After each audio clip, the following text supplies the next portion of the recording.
I once dated a super rich second gen, didn't mind that I was broke, would get mad and defend me. He'd even kiss me on a private airstrip, like all in. I thought that was love, until his first love came back to town. Tossed away the gifts I'd given him, totally wrapped up in her. I got the hint and vanished that day, and I stayed gone for 5 years. Shouldn't he be happy? Why did he cry? Senior job fair day, I saw Larry again, all suited up. He looked amazing, surrounded by people. My dorm mates were buzzing about it.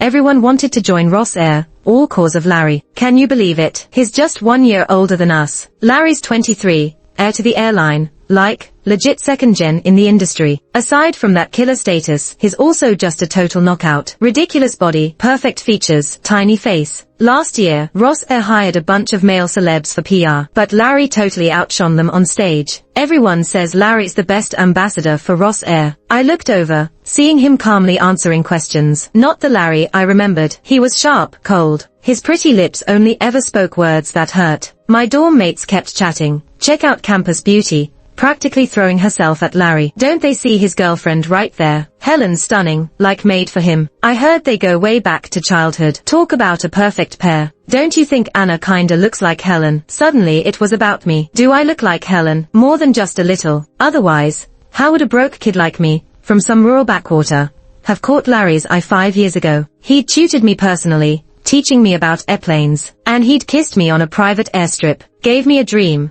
Just because I looked like her. We moved to the questions and answers session. My attention-seeking dorm mate shot up her hand first. No real question, just wanted to say, Helen, you're super pretty. Helen gave a sweet smile. Thanks, hope everyone supports Ross Air. Oh, and by the way, my dorm mate added, I've got a friend who looks a lot like you. All eyes turned to us, including Larry's. Larry's gaze lingered our way. I pretended to tie my shoe, my heart pounding. Thankfully, my dorm mate didn't push it. Things moved on. Someone asked, what kind of people does Ross Air avoid hiring? Larry immediately replied, show-offs. Everyone paused, taken aback. Larry calmly explained, I personally don't like show-offs or liars. If I meet such candidates, I instantly reject them. Do you have a phobia of these types? My ex was exactly like that. The room buzzed with gossipy whispers. Until the end of the event, everyone was talking about Larry and his mysterious ex. Nobody noticed. I tossed the Ross Air leaflet out, silent. My dorm mates were from the flight attendant program.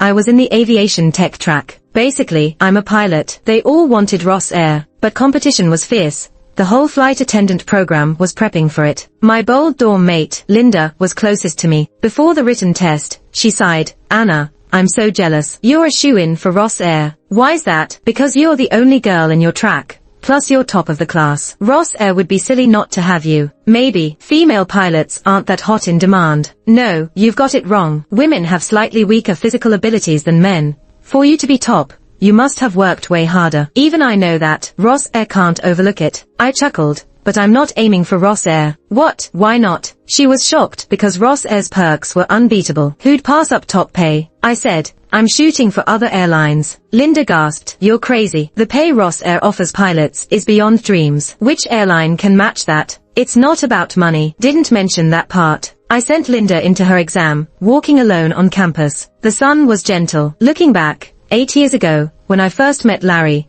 it was this kind of weather. I came from a far-off village, birth name Betty. Parents died when I was 10, left no savings. It was just me and grandma. One day post-middle school exams, a famous director showed up in the village. Said he was filming a documentary, tracking rural kids moving to big cities, running for 3 years. City families were set, just needed the right village kid. The principal's mom recommended me. Before leaving, she drew me aside, looking serious. Betty, know why they chose you. You're top of your grade and a girl. You gotta get into college, get out of here. I can't teach you much more, but there's better teachers where you're going. Really learn. Grab this chance. Got it? Got it. Curious, I asked. Why do you call me Anna, when everyone else calls me Betty? Because Anna sounds nicer. She looked at me, pity in her eyes. First time to New York, and flying. I got super airsick. The director laughed. Can't have that. They're into aviation, you know. I shook my head. These planes you see, all theirs. Looked up, a giant jet was taking off. Intense wind rushed past,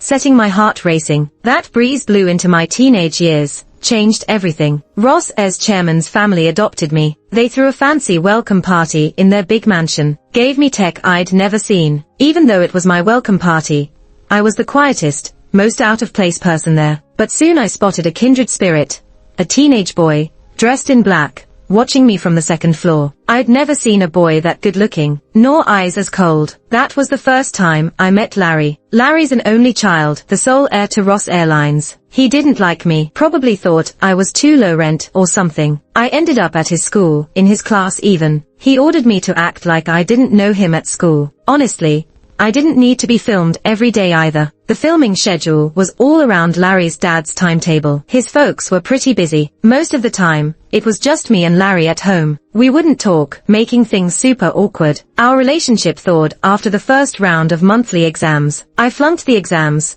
and the teacher made me read my essay out loud. My essay was boring and a bit childish, which made everyone laugh. I felt awkward and embarrassed. At home, I hid in my room and cried, until Larry kicked open the door. I thought my crying bothered him and he was mad, but he threw me a piece of candy. Finish it and come to my room. What? Just come, he said, sounding bored and a bit impatient. It was toffee. Never had it before. Unwrapped it, put it in my mouth. It was sweet with a tangy twist. After that day, Larry started tutoring me and even taught me about airplanes. By finals, my grades had soared. I saved up my pocket money to buy Larry a little bird keychain. Larry sharply commented, "This ugly chicken." "It's a bird," I corrected without much confidence. He smirked just a bit, just once, but it showed me a softer side. He clipped the keychain on his backpack. "Thanks, Betty." We got closer over time. His grades were decent, and he kept helping me with schoolwork. And I figured out why Larry changed his attitude. He was just lonely. His parents had him on the back burner. Before I came,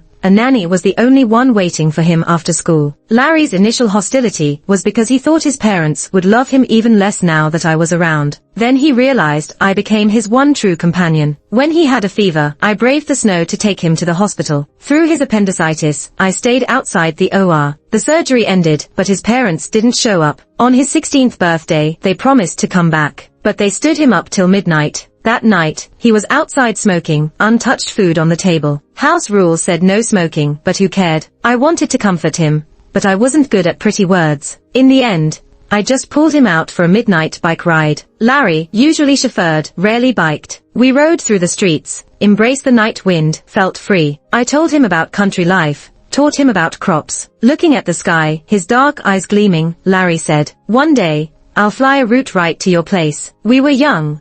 Our feelings were pure and strong. From 15 to 18, we'd always been together. Some guys at school mocked my accent. Larry punched one, and no one bothered me after. I had to smile for the cameras, cramps and all. Larry, just outside the frame, kept my hands warm. After finals, Larry showed me his coming-of-age gift, a private plane. The hangar was so close to the sky. In the sweeping wind, Larry kissed me. Everything was set. We'd go to the same college, graduate together, then marry and have kids. So, when did it all go sideways? Maybe, when I saw Helen's picture. A familiar voice yanked me back to the present. "Are you here for the interview too?" I looked up to find Larry in front of me, studying me. I had just come with Linda for a Ross Airlines interview. For a simple job interview, Larry was there in person, and he noticed me. I shook my head, trying to keep cool. Because of my pollen allergy, I wore this big mask, hiding almost all my face. I used to be underweight, looking like a bean sprout. Now I'm tanned, got muscles, like a solid pilot should be. There's no way he'd recognize me, right? But Larry frowned. "What's your name? Where are you from?" The room went silent. I didn't answer, thinking of a plan. Just then,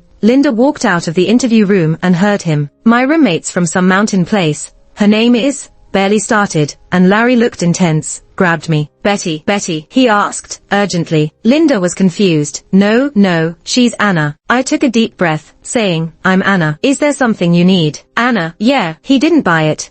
So I pulled out my student ID to show. The ID had a picture, but it looked nothing like me, so I wasn't scared. Larry still wasn't convinced. "Can you take off your mask?" "No way." Linda thought I was in trouble. Her pollen allergy severe. That's why the mask. "We're just students. You saw the ID." Larry realized he'd overstepped. He mumbled an apology, but his eyes stayed on me. Even as we walked far away, Larry stood, watching. Linda rubbed my wrist, apologizing. "Did he hurt you?" Larry was so rough. "It's fine." Linda didn't know, so I didn't blame her. But could Larry have figured something out? Hope I'm overthinking. Someone like him wouldn't be hung up on a stand-in. 5 years ago, I knew I looked like Helen. It was late August. 3 months into being with Larry. His birthday was coming up. I saved to buy him a branded hoodie, but his dad called me aside that day. "Betty, are you dating Larry?" I happily replied, "Yes, uncle. We both got into university and we'll." "I don't agree." His forceful tone shocked me into silence. "You and Larry don't belong in the same world. I'm paying for your education, not to have you seduce my son." "I didn't seduce him. You two are nothing." He cut me off again. "Betty, I think you're a good kid, but you'll never be the daughter-in-law of our family. I won't allow someone without background to join us, and neither will Larry. He's young and just having fun." Is this the real face of capitalists? Completely different from their image on camera. To be honest, the reason we adopted you was for a public image, a charitable act to enhance Ross Air's brand. You've enjoyed New York's education, and got into a top university. You should be grateful, and not reach for things that aren't yours. His coldness frightened me. I stuttered, but Larry is serious. Serious? He laughed, spinning his office chair, and tossed a stack of photos on the desk.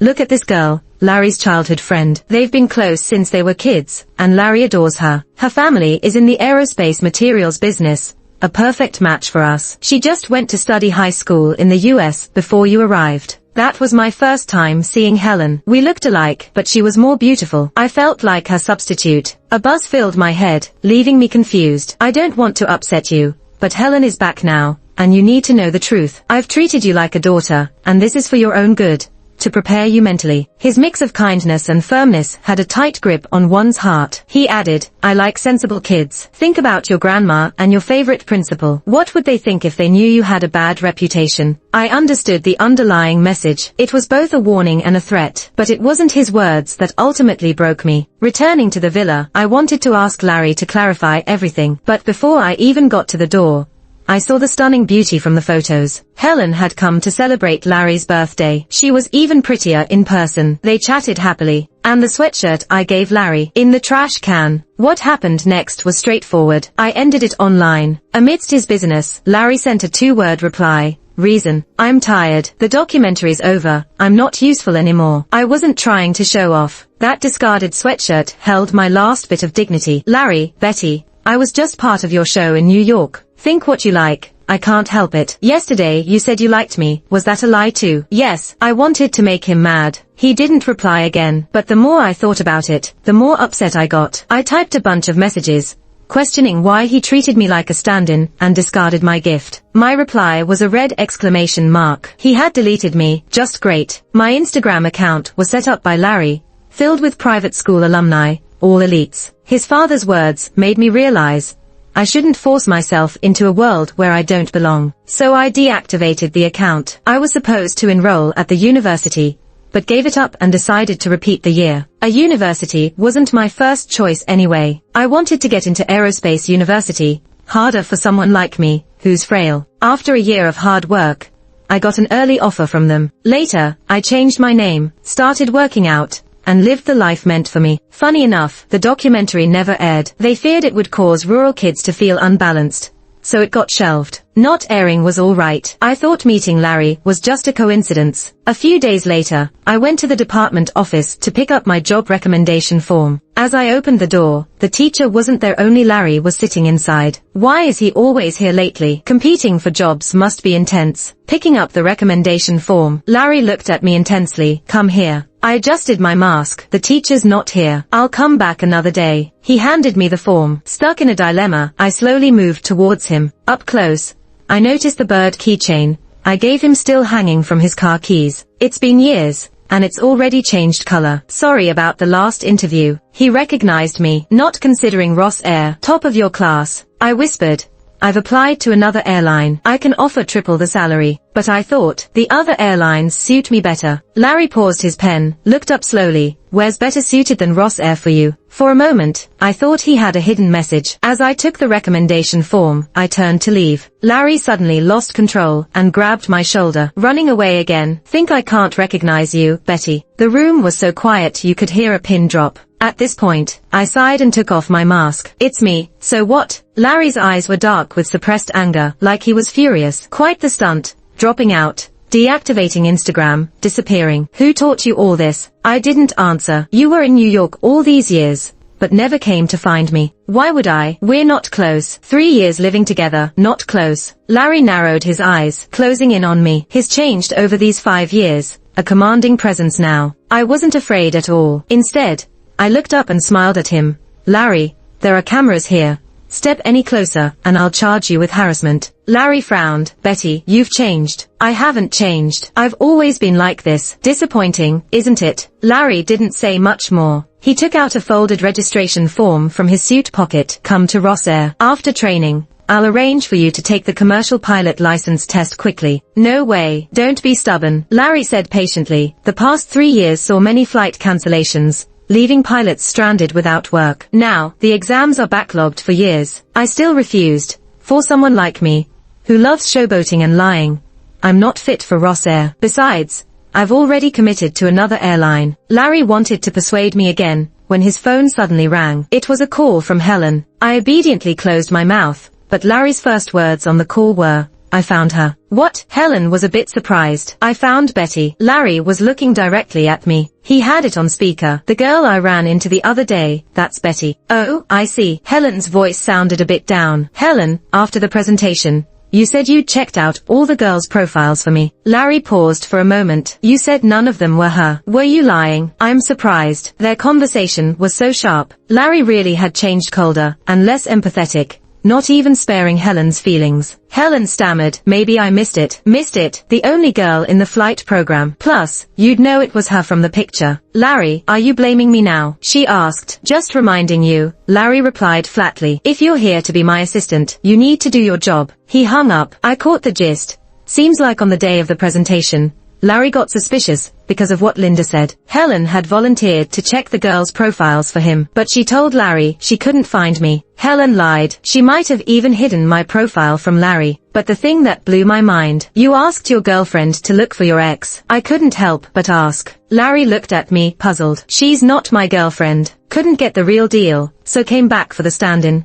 Larry added, Helen and I are just friends. Won't be anything more. Whatever, I said casually. It's none of my business. My attitude seemed to sting Larry. Betty, after you disappeared, I've been looking for you. I haven't dated anyone. You were my only girlfriend. Get to the point. He softened, saying, I like you. I want to get back together. Larry's confession came out of nowhere. I obviously turned him down, but he wouldn't give up. He said he'd try to win me back. I just found it funny. I landed an offer from another airline and started pre-job training. Larry was relentless, always finding excuses to have dinner or hang out with me. I agreed to everything. I even picked up a stray cat. Knowing I'd be away a lot, I asked Larry to take care of the cat. He held the cat gently and asked, Betty, will you come see it often? Of course, I replied with a smile. Just make sure you take good care of it. I'll be checking. Larry was thrilled. He saw it as a sign our relationship was improving, but he didn't realize that was only my first step in getting back at him. In November, our company had a mixer with Ross Airlines. Simple stuff, tour each other's headquarters to give everyone a break. Larry personally came to host us. We trainees were quite surprised he showed up. Everyone was flattered. After a day of touring, Larry came over to me. Hungry? How about a piece of candy? Toffee?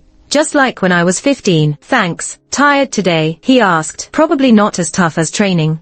Training's balanced. Not too much pressure. No pressure, it's just. I hesitated, meeting Larry's soft, focused gaze. Blushing, I softly asked, Larry, if a girl calls a guy every night, can he tell she likes him? What do you mean? He was taken aback. I'm just scared to confess. Afraid we might not even stay friends. Larry froze, all color drained from his face. Betty, do you have someone you like? I nodded and said, yep. The cold November wind rushed through the window. Larry stood there like an ice statue. I waved my hand. Never mind. No need to bother you with my little love troubles. Before I finished, he pushed me into the office behind us, plunging the room into darkness. Larry had locked the door. The curtains covering the floor-to-ceiling windows were drawn, making the room dim. He pressed me against the door, eyes filled with turmoil. Betty, tell me you're lying. You haven't fallen for someone else. I never expected such an intense reaction from him. I really have, I replied. Not lying. There's a guy among my fellow trainees, Evan, totally my type,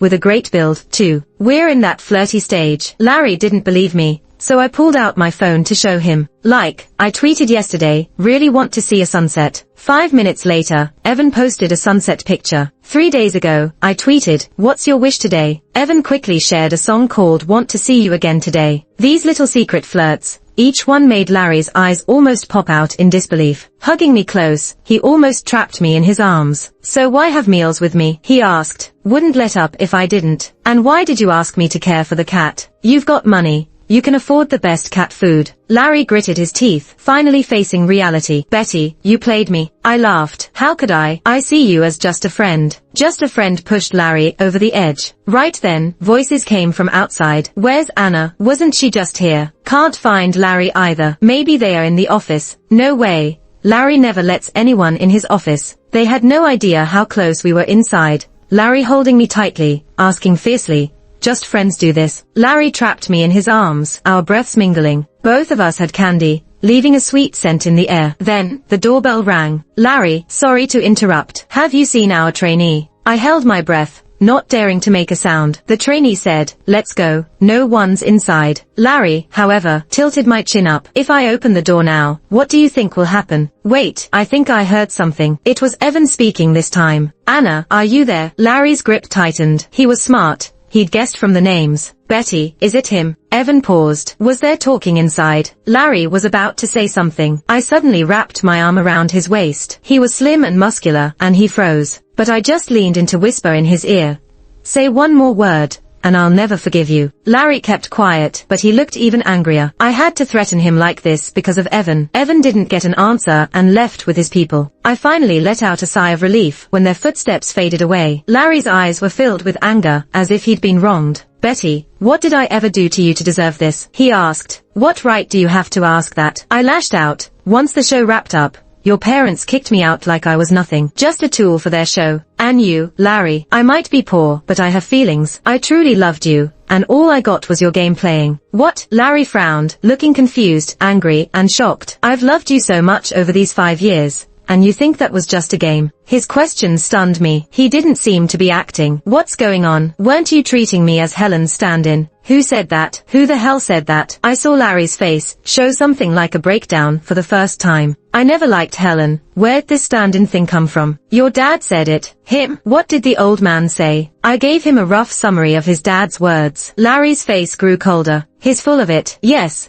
I grew up with Helen. But she's lived abroad mostly. We're not even that close. Now I was the one who was shocked. But on your birthday, Helen came to celebrate with you. She was just visiting and brought some gifts. She didn't even know what day my birthday was. I studied his expression closely. It didn't seem like he was lying. And he wasn't a trained actor. But you threw away my birthday present, the hoodie. Mentioning that really annoyed me. It was the last straw for me with Larry. Larry didn't explain. He just opened a small closet in his office. Inside were some clothes and a pull-out sofa bed. And the hoodie I gave him was prominently displayed, well kept and spotless. This is the one you gave me. I frowned, but I clearly saw. I got 2 of the same hoodie. Larry said, my mom also gifted me one. You threw away Auntie's gift. Yeah, Larry grinned ruefully. She bought the wrong size. She doesn't even know what size I wear. I was silent for a moment. So what's the deal with you and Helen now? After she graduated, she was put into Ross Air by the old man as my assistant. He likes her family's business and wants to arrange a marriage. What does Helen think? I remembered their phone call. Helen seemed into him. She confessed to me 3 years ago, Larry admitted openly. I was shocked, because I thought we were just childhood friends. She said she liked me, but I rejected her right then. I wanted to move her from her assistant position, but she called it unnecessary. She said she got over it, and there were plenty of others that matched her status in her circle. I believed her until you showed up. Now I understood. I hadn't seen Helen since that call. She must have been moved, but I was still confused. We look alike. She's even prettier than me. Why choose me? Is she prettier? Don't think so. Larry took the hoodie and compared it on himself. 5 years had passed. He was no longer that boy. Suits suited him more than hoodies. Betty, I like you. It has nothing to do with how you look. He reminisced, his gaze slowly falling. My parents never cared for me. Those 3 years of high school were the happiest of my life. I liked going home with someone after school, fighting for the last piece of meat at meals, and seeing your light on at night through the window. I really like you, and only you. Larry's eyes glistened with tears. He seemed on the verge of crying, and he bowed his head, as if to hide. At this moment, He looked just as he did when I first met him, isolated, cold, and yearning for love and to be loved. We spent some time clearing up other misunderstandings too. Like why when I broke up with him, he quickly deleted me. Turned out that day, while his dad was having a heart-to-heart with me, his mom visited him. His own mother rarely opened up, talking about me the entire time. She claimed I was there just for show, trying to get attention from this family, accusing me of having ulterior motives for dating him. Larry didn't believe her at first, but then she showed him a video clip. It was a behind the scenes from the documentary, where I admitted coming to New York for other reasons, for money. Larry was shocked and a bit disappointed, so he was heated and agreed to the breakup. He regretted it that very night, and tried to mend things, only to find I'd deleted my account. He asked his family about my whereabouts, but no one knew. When college started, he searched all over but didn't find me. Finally, a teacher told him I never enrolled. Larry even visited my hometown, but I wasn't there. I was retaking courses that year, prepping for exams with my principal mom in a different city. Later, I changed my name, making it impossible for him to find me. With all these ups and downs, Larry sighed deeply now. I've figured it out. Even if it's for money, it's fine. I have money, come to me. I'd be willing to be used by you in that way. I shook my head. The video was edited. I was in it for the money, but because the producers promised to pay for my grandma's medical bills and donate books to my old school. Larry stared at me blankly, murmuring, "So that's it, that's it." But I said softly, "You all broke your promises. Grandma's gone. The school couldn't keep going. Such a shame." In the end, neither the film crew nor Larry's family kept their word. When my grandma was critically ill, those at the top shut their doors on me. I really was just a tool for their show, wasn't I? The one thing I'm relieved about is that I listened to the principal, my mom, and didn't waste the opportunity to study. Larry looked pale and said, "I'm sorry, I didn't know about this. If I had known, I would definitely." No if, it's all in the past. Now, we're like the school and grandma, we can't go back. This was my final answer to Larry. 5 years is a long time, long enough to change someone. Young love, once fresh, is now just a regretful sigh. I've seen the world for what it is. I'm not foolish enough to think love conquers all. Larry's dad at least got one thing right. Larry and I are not from the same world. Ending on a good note is the best outcome. I feel a bit guilty for the way I got back at Larry, but just for a second. If he's in turmoil, then he's in turmoil. My suffering wasn't any less than his, but who pities me? Plus, I had refused him long ago. It was Larry who couldn't let go and brought this on himself. But I didn't expect that even after this second rejection, Larry would still not give up. In December,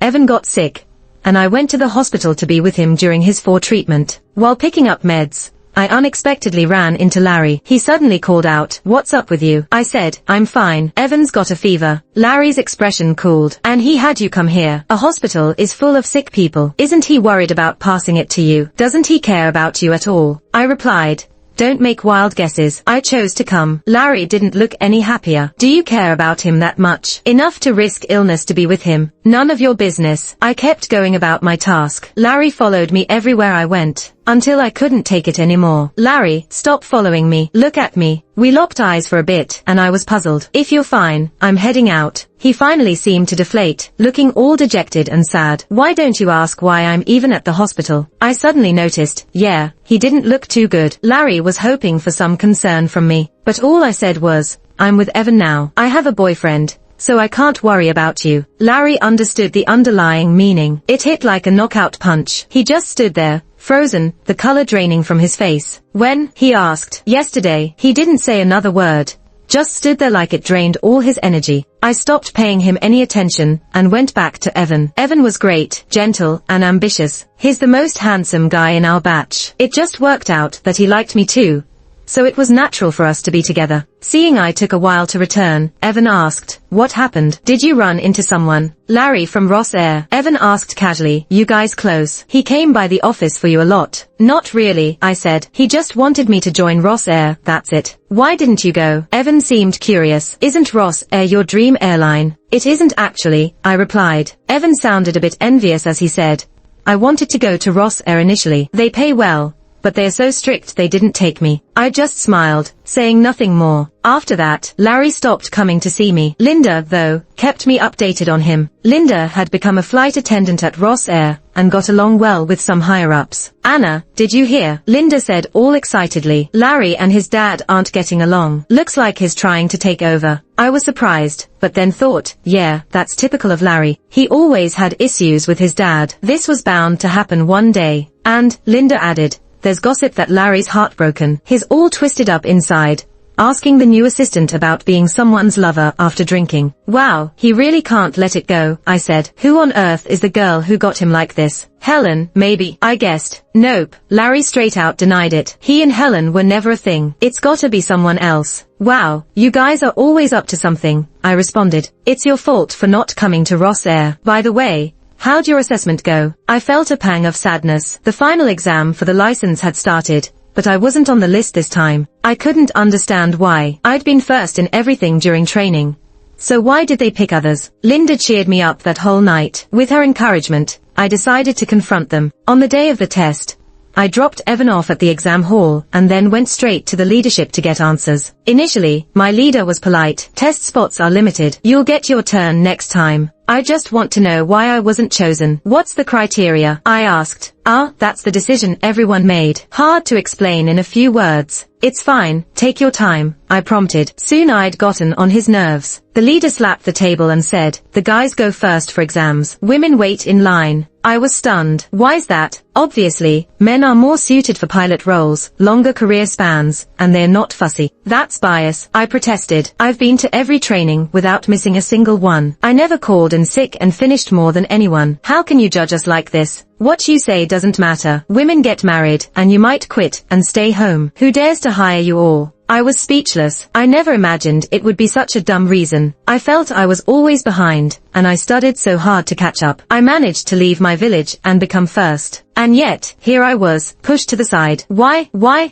For over 20 years, I'd never cried despite hardship. But now, I felt an overwhelming grievance, and tears fell uncontrollably. My leader threw me out. As I wiped my tears, I caught someone in the corner of my eye. Larry was leaning against the wall, looking chill, like he heard everything. Betty, he called. Aren't you going to hit him? Hit him? His outdated, narrow-minded views won't change with words. Only force would make him remember. But he's your leader. What if I had your back? Larry said, his eyes steady. He was right. If I stayed quiet, more women would face this discrimination. I couldn't actually hit him. That wouldn't be right. I grabbed my water bottle, turned around, and splashed it all over my leader, ruining his gelled-up hairstyle. He pointed at me, hurling insults. Larry came in and steadied my trembling shoulders. Go tell your bosses that the trainees you sent for assessment today were all rejected by Ross Aviation, he said. The leader looked at him, terrified. Larry, he stammered. Larry pointed at me and stated, this female pilot, she's ours now. The leader smiled obsequiously. Larry, sit down and let's talk this over. Larry replied sternly, you don't have the right to speak to me. Make sure your boss personally delivers Anna's file to Ross Aviation by tomorrow. The board leader couldn't smile anymore.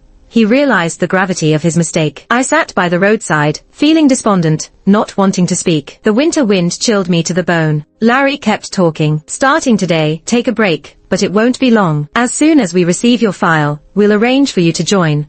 Although there might be an assessment process. I felt defeated. In the end, did I have to rely on Larry? What was the point of my efforts then? Larry seemed to understand my thoughts. He sat down beside me, unbothered by the fact he was wearing a tailored suit. He took something out of his pocket, peeled it, and put it in my mouth, a toffee.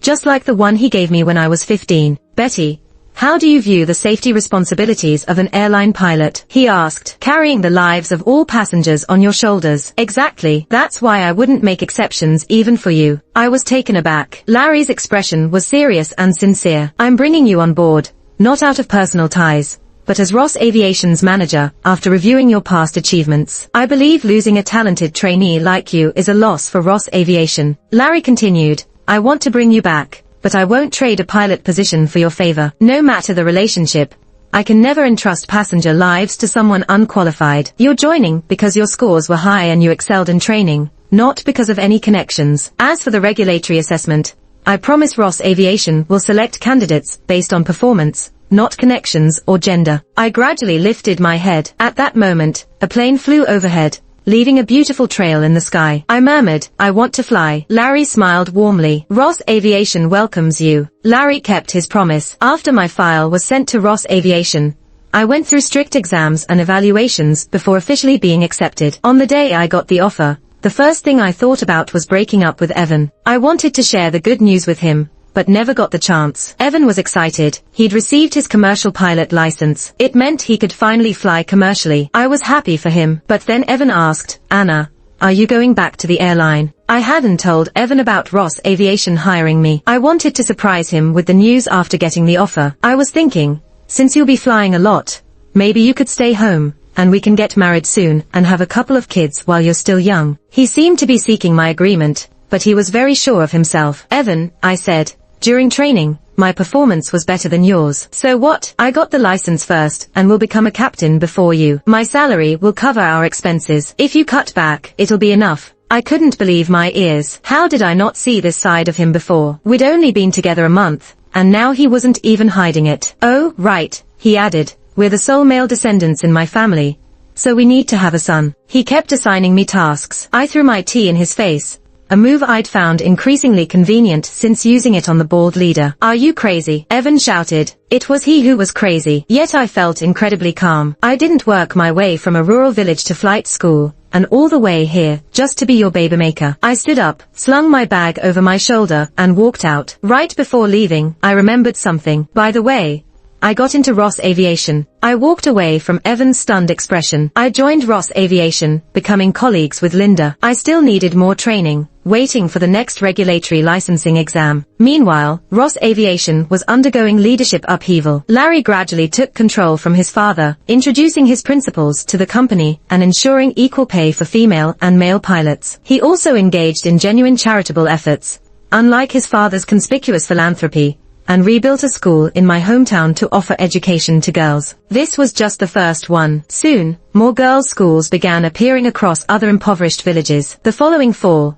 I obtained my commercial pilot license with top marks, officially becoming a female commercial pilot. From muddy village paths to airport skylines, the journey took nearly 24 years. But it wasn't over. I began accumulating flight hours, aiming for the captain's seat. At 26, Larry's father was completely sidelined. He never saw it coming. The pitfalls he'd met over the years had been set by his own son. One day, passing by the office, I overheard a heated argument. Larry's father had aged. Even hair dye couldn't mask his grey roots anymore. "Larry, I'm your father. Why do this to me?" he asked. Larry replied, "Have you ever thought of me as your son?" Larry smiled faintly, devoid of emotion. "You never celebrated a single birthday with me, never attended a parent-teacher meeting. Where were you when I had surgery with your mistress? Did you ever think then that I was your son?" His father was about to protest. Larry continued, "When you spoke harshly to Betty, did you consider that she was your son's first love?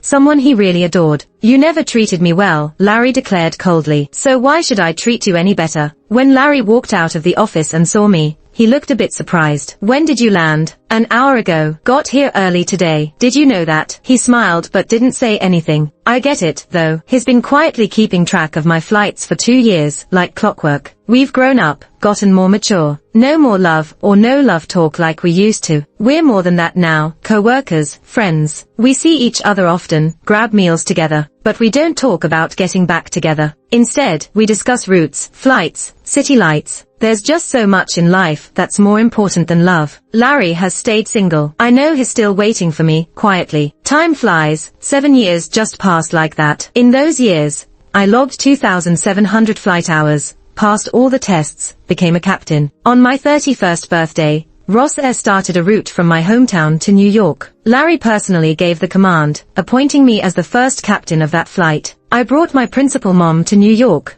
making her among the first passengers. Linda was the chief purser for my maiden flight. It was all smooth sailing at first, but halfway through, we hit some extreme, unexpected weather. The turbulence was intense, making the flight super tough. To say I wasn't scared would be a lie. I had sweaty palms. The instructor behind me saw my stress and encouraged me, but the weather just got worse. Panic started spreading. Linda connected to my comms. I could hear the chaos in the cabin. Anna, you nervous? A familiar voice cut through. Linda's been my best friend since freshman year. We're still hustling together. She knows me too well, could see right through my anxiety. Don't be nervous, she said. This is just pressure, not like you can't fly. You're a new captain. Your mindset hasn't fully shifted yet. Remember, you are top of the class. Nobody's better than you. Whether it's continuing to fly or an emergency landing, I'll be waiting for your command outside. Right? The weather got a little worse. Suddenly, I remembered my childhood. In the mountains, this kind of weather was common. No matter how bad it got, I never missed school. The year I repeated a grade, my school nearly shut down. Money was one reason, but the other was no students left. Principal Mom said that the other girls had all gotten married. I can't forget her look of disappointment. She took me away from the village, helped me with my studies and tests, even named me Anna. She said, you must spread your wings and reach the skies for those girls. I carry their hopes, thousands of them. So, giving up isn't an option here. I pulled myself together and discussed with the tower and crew carefully. We all agreed the flight could continue.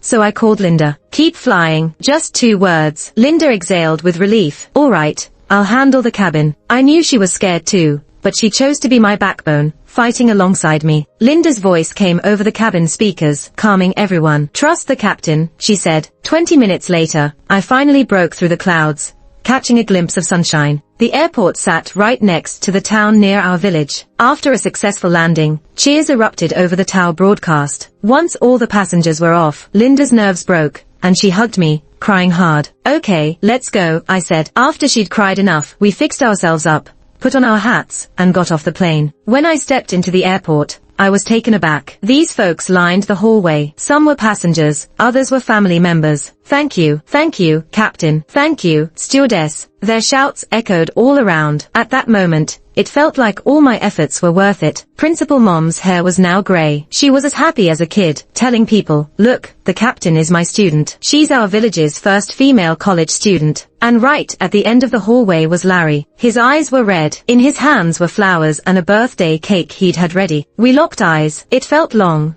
like from when I was 15 to 31. All our past moments flashed like a movie, yet disappeared like a wisp of smoke. Youth is like that piece of toffee from when I was 15. Its sweetness stays with me. My young man is no longer young, but is still by my side. Surviving this ordeal made everything clear. I smiled at Larry, and he broke down, tears flowing. He rushed over and wrapped me in a tight embrace. This time, amid everyone's cheers and teasing, I held him gently too.